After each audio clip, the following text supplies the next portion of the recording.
alaikum, bonjour à tous les amis qui me suivaient.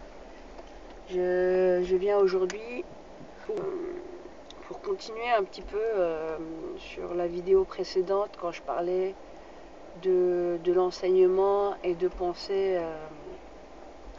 à faire nos propres écoles. Et donc, justement en essayant de parler aux parents qui sont soucieux, qui ne trouvent pas des solutions vraiment adéquates pour l'enseignement de leurs enfants. Et donc, par rapport aux intelligences multiples, à des enfants qui ont des besoins spécifiques et qui sont laissés, pour moi, d'une certaine manière à l'abandon. Pourquoi ? Parce qu'on est toujours dans une société, voilà, où on parle de la norme et donc de la grande masse. Et puis tous ceux qui peuvent avoir d'autres difficultés ou d'autres rythmes sont complètement lésés au détriment de la masse. Et donc, pour répondre à ceux qui me disaient, je vais mettre peut-être la lumière ici, pour répondre à ceux qui me disaient ouais, mais quoi, tu vas faire quoi? Tu vas faire une école islamique, retourne dans ton pays. Enfin, j'ai eu alors que c'était pas le sujet, mais bon. Il y a toujours comme ça des commentaires qui viennent pour essayer de semer la zizanie sur en fait une vidéo qui parle de fond par rapport au contenu. Et après, on se retrouve avec des commentaires où tout le monde comment dire, tout le monde commence à se répondre sur des agressions, de la non-agression, et finalement on dévie du sujet sur lequel nous voulions parler. Et donc, alors pour leur répondre dans la vidéo, je n'ai pas besoin de retourner dans mon pays, et notamment des réflexions à un certain monsieur Eddy Havelange, c'est pas grave, ou Eddy A. Je n'ai pas besoin de retourner au Maghreb, puisque pour pouvoir y retourner, il faut déjà que j'y sois né. Donc c'est déjà une grande nuance. Et si je devais retourner dans mon pays d'origine et pas de l'origine de mes parents, mon origine c'est Paris 14e, c'est Port-Royal. Vous voyez ? Voilà, j'ai fait mes études, comme j'ai dit, dans les Hauts-de-Seine et dans le Val d'Oise. Et je me suis expatriée à mes 19-20 ans en Belgique. Alors pour certains, c'est déconcertant. Pourquoi ? Parce que je parle le dialecte algérois. Je suis mariée à un Algérois. Je parle le dialecte algérois. Et souvent on m'a dit « Ouais, tu es marocaine, nanani », comme si c'était un reproche, parce qu'on connaît les tensions qu'il y a entre les Algériens et les Marocains, par rapport toujours à des problèmes géopolitiques, mais aussi il y a de l'histoire à faire, bien plus antérieure à faire, pour régler notamment des différends historiques et des inexactitudes sciemment occultées, cachées. Je fais des parenthèses dans la parenthèse parce que je voulais revenir sur les études, mais c'est important de savoir, comme j'avais dit, sciemment occulté entre de l'histoire de la conquête de l'Algérie, entre l'Algérie et le Maroc. En réalité, il n'y a pas de problème. Il n'y a pas de problème en réalité. Mais il y a eu un problème bien qui a été totalement fabriqué par l'armée coloniale et par les adeptes de l'émir Abdelkader. Il faut comprendre. Et ça, il faut aller dans les archives et dans les fonds. Et même dans le livre que j'écris, je donne toutes mes sources. Et pour ceux qui viennent me dire « Oui, mais tu regardes par la vision franco-francophone coloniale », je vous renvoie à une autre question. Qui a fait de l'émir un émir et qui lit le prisme du héros, si ce n'est qu'il se base et qu'il s'appuie tous sur des écrits de l'armée coloniale française. Donc on peut faire notre histoire à notre sauce, hein, les Boutaleb et compagnie. Et tout le monde a repris la propagande qu'ils ont fait. Boutaleb, ce sont des francs-maçons, j'ai des fichiers. de la Banque nationale de France, j'ai tout ce qu'il faut pour prouver tout ce que j'ai à dire. Donc ils n'ont pas de leçons à nous donner en matière d'histoire. Par contre, on a beaucoup de leçons à vous donner, et surtout aux Algériens du pays qui ont été abreuvés à la propagande. Et ceux de l'Est connaissent l'histoire. Il y en a beaucoup qui connaissent l'histoire, mais qui ont fini malgré tout par se museler. Pourquoi? Parce que dans l'Est, on agit, on ne parle pas trop.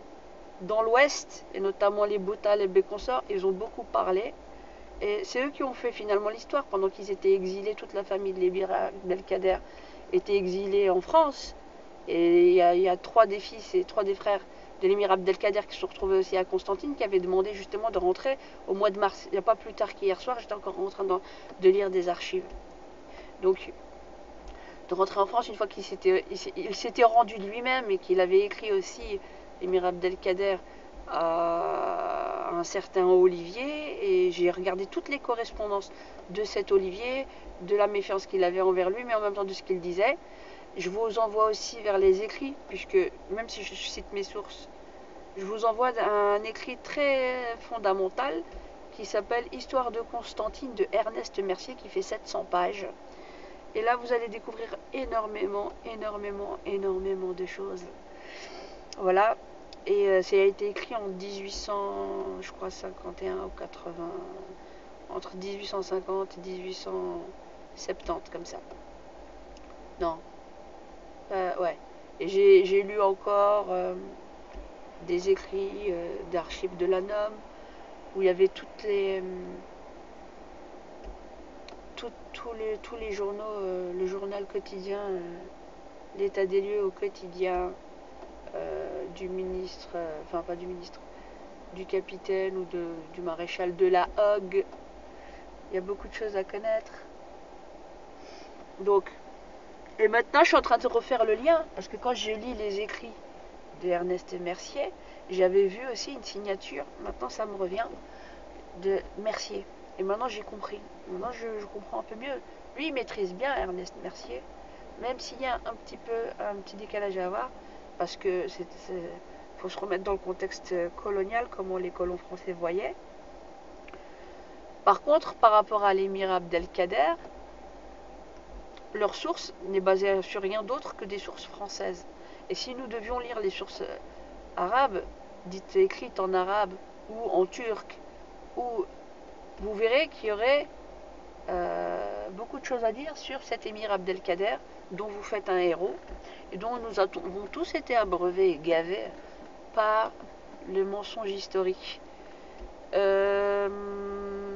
Ensuite, c'était pour revenir, pourquoi on me disait, ouais, regarde, tu parles Maroc, tu parles comme t'es une Marocaine, parce que j'ai dit Phalek, hein, mais tout simplement, vous savez pourquoi? Parce que j'habite en Belgique, il y a beaucoup de Marocains ici, on est tous influencés les uns par les autres quand on discute, je comprends le marocain, et donc automatiquement, bah, on a tendance à parler, à apprendre des mots, et voilà, ça fait partie de, je veux dire Phalkom, ou je veux dire Kimen Toma, hein, je parle algérois, je comprends tout, hein. Et je parle et je comprends le langage de l'Est, je comprends un peu le kabyle, pas beaucoup. Voilà. Voilà. Et c'est comme ça. On apprend tout le temps, on apprend. Et donc, Dielkom. Pourquoi je dis pour moi, j'ai pas de problème avec les Marocains. J'ai un problème avec les Marocains qui n'arrêtent pas m'insulter quelque part en tant qu'Algérienne par rapport à une condition du Polisario. Mais comme je vous dis, Hassan II, hein, il y a beaucoup de choses à dire aussi sur la question. Et Boumedienne, pour les Algériens qui le traitent de traître, je tenais à vous dire que Boumedienne, Allah yarhamou, c'est l'un des plus grands chefs d'État que l'Algérie n'ait jamais eu. Et que s'il ne vous avait pas serré les vis, parce qu'il n'y a que des traîtres en Algérie, et si vous regardez dans les archives, en 1966, il a enfermé Abbas Madani. Où est Abbas Madani aujourd'hui? Qu'est-ce qui s'est passé avec le fils, sous prétexte de l'islam qu'on nous a tout ramené de l'Afghanistan, parce que justement, comment dire, on a l'identité, on a voulu nous la figer à l'arabité. Ce n'est pas Houari Boumedienne, Mohamed Bouharouba, qui a dit que l'Algérie était arabe. C'est bien Ben Bella. Donc, puis hier, j'étais en train de dire dans des archives coloniales au musée de l'Afrique, mais un livre que vous pouvez trouver aussi, La fin de l'Empire colonial français, de René Villard. Et les premières pages sont étonnantes, et dire comment ils ont mis les choses au niveau de la tutelle. Donc, Mohamed Bouharouba, lui, si vous vous rappelez, il ne voulait pas les accords d'Évian. Mais quelque part, c'était légitime qu'il ne veuille pas les accords d'Évian. Tout simplement parce que je l'ai découvert par rapport à ce qui a été écrit chez René Villard, qui disait on ne peut pas laisser comme ça nos anciens empires. Et quoi de mieux pour offrir l'indépendance? Nous sommes quand même des garants et des tuteurs. Ils seront formés auprès de nous et ils nous ont remerciés. C'était un document qui a été écrit en 1963. Donc il y a beaucoup de choses à dire. Et donc, ceux qu'on prend pour des traîtres ne sont pas des traîtres. Et au final, quand bien même il y a eu des difficultés, il y a eu des choses à dire quant au comportement de Houari Boumedienne, si vous analysez bien la situation avec du recul, vous comprendrez par rapport à la question des frontières en 79, en 79, lorsqu'il avait fait la marche noire pour renvoyer les Marocains qui étaient installés à l'ouest. Je ne dis pas que c'était correct, mais finalement je me dis avec le temps qu'il avait été visionnaire dans le sens où en 1975-1975 le roi Hassan II a profité du prolétariat marocain pour faire un putsch avec la marche verte pour venir marcher sur le Sahara. Et on ne comprend pas en fait les relations de l'Est, surtout que lui, Houari Boumedienne, c'est un homme de l'Est, de Guelma, d'accord. Il a assisté au massacre de Sétif, il était enfant, il a tout vu. Et donc, ceux qui disent qu'il n'a jamais tiré une balle, c'est lui qui a fait rentrer les armes en Algérie pour aider tout le monde. Dire de lui qu'il n'a jamais fait de résistance, c'est vraiment mentir et fausser l'histoire. Et c'est un homme, pourquoi je vais vous dire que je vais vous faire des révélations maintenant, aussi en vidéo, quoique je l'ai écrit dans mon livre. Sa propre mère, sa propre sœur, faut que je vous dise, sa propre mère et sa propre sœur, pendant qu'il était président de la République, ont toujours été des gens normaux, simples. Il ne les a pas privilégiés comme on voit toute la caste post-Houari Boumedienne s'être emparés de toute l'Algérie et avoir fait tout ce qu'ils ont fait sous prétexte qu'ils ont cru que l'Algérie leur appartenait. Houari Boumedienne, pour revenir un petit peu parce qu'il y a plein d'idées en tête, quand il a fait la marche noire, il avait vu loin, parce qu'on voit aujourd'hui comment certains Marocains réclament le Sahara, alors qu'il ne leur appartient pas, et je peux vous le prouver historiquement. Et je peux vous le prouver historiquement en montant 2 siècles en arrière avec l'histoire des Ben Ghana, qui ne sont pas des Arabes, mais bien des Kabyles, dont ça serait long à expliquer. Parce qu'il y avait des caravanes qui se faisaient pour aller à la Mecque, au Sahara. Et c'était des Sahariens, d'accord? Et c'est écrit comme ça n'a jamais été des Arabes. Les Sahariens, avec les Marocains, ceux du Sahara qui est donc en Algérie, avec les Marocains, faisaient des caravanes avec les Ben Ghana qui étaient très puissants pour aller à la Mecque. Quand ils revenaient à la Mecque, ils revenaient, et puis on a considéré le Cheikh Ben Ghana comme... Et on croit qu'on est arabe ou qu'on est marocain, le Sahara il est mélangé de plusieurs ethnies. Et donc, pour revenir un petit peu remonter dans l'histoire, ou revenir un peu vers la période un peu plus contemporaine, une fois qu'on a eu donc l'indépendance avec les mains et les dents, et le sang et tout, vous avez Hassan II qui vient, il demande à grignoter un endroit pour lequel on s'est battu, et comment dire, les Algériens, et notamment Houari Boumedienne, a aidé les gens à prendre leur indépendance parce qu'ils se faisaient attaquer par le Mali et les Marocains pour ce territoire. Il a été pour comment dire, détermination du peuple sahraoui.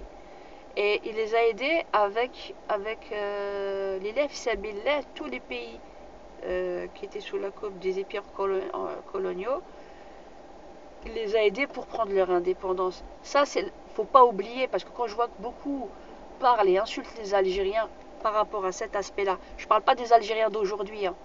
Il y a beaucoup de choses à dire. Cet aspect des Algériens, c'est l'argent des Algériens, d'accord? Et on l'a fait l'oujlillah et on ne regrette pas. On vous a aidé et on ne le regrette pas et on ne vous demande pas une reconnaissance. On vous demande juste de ne pas oublier l'histoire. Et donc, en 79, quand Ouarib Boumedienne, donc 4 ans après, on est d'accord, il les a renvoyés parce qu'il y avait beaucoup de Marocains. Les Marocains prêtent toujours allégeance à leur roi, quoi qu'il arrive. Quoi qu'il arrive. Et même s'il y a de la merde dans leur pays, ils ne disent pas la vérité. Ils préfèrent mourir que dire la vérité. Or, pourquoi on peut dire qu'il les a renvoyés, même s'il y a des déchirures, des cassures entre les Marocains et les Algériens, il y a eu des couples mixtes. Il y en a certains qui disaient ouais, mais il n'y avait que des couples marocains et parce qu'ils avaient l'accès à la propriété. Pourquoi? Parce que le but c'était quoi? De grignoter verticalement toute la frontière algérienne pour réclamer que ça appartient au Maroc. On voit bien pour le Polisario et le Sahara. Comment dire, le peuple sahraoui, comment ils sont en train de réclamer, oui, le Sahara occidental est marocain. Mais nous, on n'en a rien à foutre de votre Atlantique. On n'en a rien à foutre. On a je ne sais pas combien de côtes. On n'en a rien à foutre de votre Atlantique. Ça, c'est pour une réponse aux Marocains et les autres. J'ai des amis marocains. Des amis comme ça marocains. D'accord? En réalité, si on gratte bien, qu'on connaît bien l'histoire, il n'y a pas de problème entre les Marocains et les Algériens. Mais regardez comment le problème il s'est exporté en Europe et vous avez maintenant des mosquées marocaines, des mosquées algériennes, c'est la bagarre pour tout. Tout ça pour une histoire de Polisario et un endroit sur lequel vous et moi on va jamais y vivre. On va jamais y vivre. Les gens, on se bat pour rien. On se bat pour rien. Mais il faut pouvoir monter et dire. Donc quand on parle du Malguéki, oui, il a trouvé la solidarité, nanani, des Marocains, Boumedienne, bien sûr, mais si vous ne remontez pas 2 siècles en arrière, vous ne comprenez pas que les Marocains, les Algériens, ils ont toujours été solidaires. Et que le sultan Moulay Abdelrahman, il était solidaire du Hadj Ahmed Bey. Il savait que c'était lui qui était légitime, mais il a découvert bien plus tard que l'émir Abdelkader, c'était lui le traître. C'est pour ça qu'il l'a vendu en 1844. La vengeance, elle est amère, les Boutaleb, c'est bien fait, d'accord?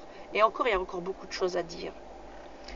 Et déjà à Constantine, depuis longtemps, ils ont des écrits de la Hug et de...